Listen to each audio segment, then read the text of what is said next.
Hello, friends. It's Chop. This has just come across the news transom. Biden pardons thousands of people convicted of marijuana possession under federal law.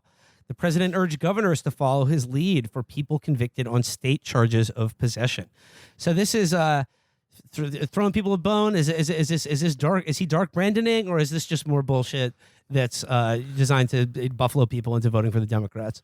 Well, I mean, yes, that's all any of it is. The question is whether people are going to be affected meaningfully in numbers by it, because they say thousands here, but realistically, you're talking about a pretty small number of people, because this is people convicted of federal simple possession of marijuana, which means basically you got caught with weed on like a federal park. This is like when I tried to bring weed into the Smithsonian Museum. Yes. If that guy had if that guy had actually gotten his manager instead of his manager being like, I don't want to deal with this, you might be subject to I'd be thanking my lucky clemency stars for Brandon's the mercy of Brandon. Yeah.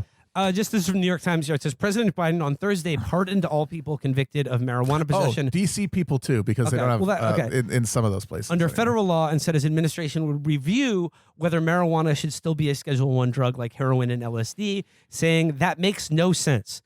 I mean, look, good. I'm glad people are getting their records pardoned, but like, once again, I don't get why if it makes no sense, why they're subjecting it to a review process. You got to review the thing. You got to go through the review. We got to send it to committee. Like, why not just deschedule marijuana? I mean, you got to make John Daly smoke a whole bunch of marijuana first and review it before you decide whether it's legal or not. Well, the only thing I've ever been addicted to is a thirst for knowledge. I mean, that's overdue. I obviously would like them to do that, but I don't even think like the scheduling of narcotics should exist. You know, it's a broken system. I mean, I think this is a good thing. I think it does. There aren't a ton of people who are in federal prison for just drugs, much less like just pot. But it is. I think it will affect like a meaningful amount of people. I do think that you would kind of you'd get more mileage out of touching a little more of an electrified rail, which is like most people who are in federal prison for fentanyl. They're usually people who are like dealing to maintain their habit. I mean, don't hold your breath on that one, but that would get a far more significant amount of people out of federal prison. Well, that's not. I mean, the idea is just not going to happen, because the idea is to get elected. It's not to make any X number of people's lives better, right? But yeah, the fentanyl thing you're seeing now, they're pushing to make dealing fentanyl, if somebody overdoses of it, charge them with murder. So I think you don't get just decriminalization of anything in this country. Something else has to be extra criminalized to balance out. That's why they're legalizing weed everywhere, and then then jewels are now banned or whatever. There always has to be something. So they might end up. I wouldn't be surprised if, honestly, just in order to keep the hope that they can not get destroyed by the Republicans alive in people's mind, they're going to keep having to push forward on marijuana, but that is going to be met with probably death penalty for fentanyl dealing. And the fentanyl is only like an issue because of what the Obama era DEA did in response to like the pill over prescription from the sort of post 9/11 post Iraq War world. It's just there will be no meaningful review of like why this is a thing when it previously wasn't even 15 years ago. Well, it's a thing now because dealers are giving out fentanyl and candy on Halloween. And they're putting it Be careful out there, folks. They're putting it on your car doors so that you'll pass out like the cops. That's the fentanyl thing is so weird. It is sort of the perfect drug for this time because it's not even like good. Like people always characterize it as X amount more powerful than like, morphine or oxycodone, but the thing with fentanyl is it doesn't really get you high. It just like puts you out. That's why they use it in hospitals. And it's so weird that like people ever put it in Coke. That's weird. Just like, well, you're trying to kill your customers, I suppose. Yeah. I don't know. Actually, when my dad was dying, they gave him fentanyl, and I was like, "How was it?" And he was like, pretty awesome. Yeah, but I'm not endorsing it. Don't do it. Don't do it unless you're dying. Old people like taking naps. Of course he liked it. I mean, it's like, it's still like a ultra powerful opiate, but it's not like it's not the same as other ones that people like to abuse that subsequently fell thanks to the opiate whack-a-mole of the 2011-2014 DEA regime. But I mean, that's also hospital fentanyl. Most fentanyl that people get, like, It's like some made in a fucking like pill press, fucking dark web, fucking no, not even dark web. It's like a sub Jesse Pinkman guy trying to make it in his bathtub. Yeah.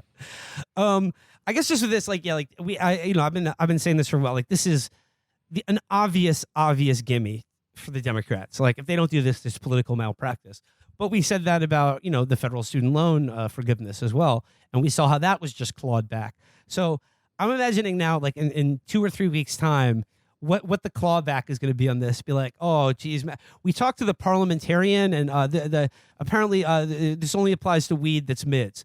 If you're smoking gas, you're still in jail. Your record's not getting cleared. I agree with that, though. I mean, like, isn't the clawback is always like in anticipation of like a pending court case, though, right? Like that's usually the thing. And again, like this weed thing is something that like Obama should have done in addition to he a had billion 8 years to do this shit. Yeah, Unbelievable! What a loser! Yeah, he but didn't hold on even a need the minute. votes. It was some. You didn't need the votes. You're right. It was a little less popular then than it is now. Oh right, yeah. They have to wait. Like they're all waiting in like think tanks in DC, and they're looking at like a graph of like an opinion poll bar reaching a terminator of 51% support, and then it's like the moon landing. Then they all just cheer and go, finally, we can pardon all those the 200 people that are in federal prison for having just weed. Yep. Yeah, but like that's an Obama thing. I mean, maybe in 20 years we'll get like some sort of we'll get a committee on the power of federal courts.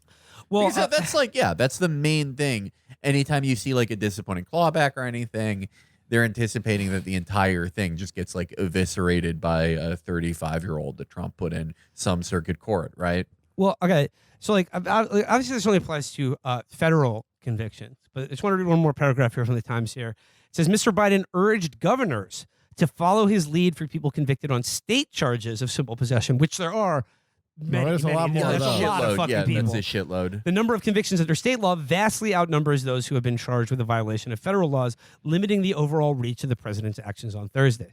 So I understand that, like, in almost a third to half of the country right now, they have decriminalized marijuana, if not like, the commercial sale of marijuana. But doesn't this create an incentive for, like, let's say Ron DeSantis to just like go in the opposite direction and now just like announce the death penalty for possession of weed? I mean, maybe I see that more the move of like the governor of, like Wyoming. Right. I think with someone with national ambitions, they know that weed is like, no one really wants people to get football sentences for just weed. But I think like the response in, a place like Florida with a guy like DeSantis or Greg Abbott or someone like that, it would be like, yeah, we're going to execute a fentanyl dealer. Yeah. Who is just like probably, a Jesse Pinkman type who like made it in a bathtub and didn't even successfully sell it to anyone. President Biden today announced his pardons for all people federally convicted of having a goofy ass T-shirt with like skulls and writing on it. Yeah. A guy whose life was ruined after meeting the first girl to ever graduate college in history. Well, hey, Dark Brandon, how about Dank Brandon? Oh, yeah. Yeah. Hey, they're going to be smoking that Joe Kush in the White House. Oh, was that Zenny? Yeah. Oh, that was awesome. That was great. Yeah, because he's like hated weed his entire career. Yeah. Oh, well, actually, speaking of Joe Biden, his career and drugs, Matt, wasn't you just saw about they're going to get Hunter Biden on tax evasion and gun charges? I'm hearing tell. There's some case pending in Delaware. They're trying to leak details to force some sort of action on it, and they might get him. They might get our boy. They might put him up there on trial, which would be awesome. Federal agency chargeable tax gun purchase case against Hunter Biden. I just love the idea that like they pulled over the Hunter Biden tour bus and then his whole entourage is like, yeah, that Glock with a 100-round clip and fully auto switch, that was mine, not Hunter's. You have to be such a fuck up to be Joe Biden's son and like gun charges. What the fuck? This guy is into everything illegal. Yeah. Or you just have to be too fucking real.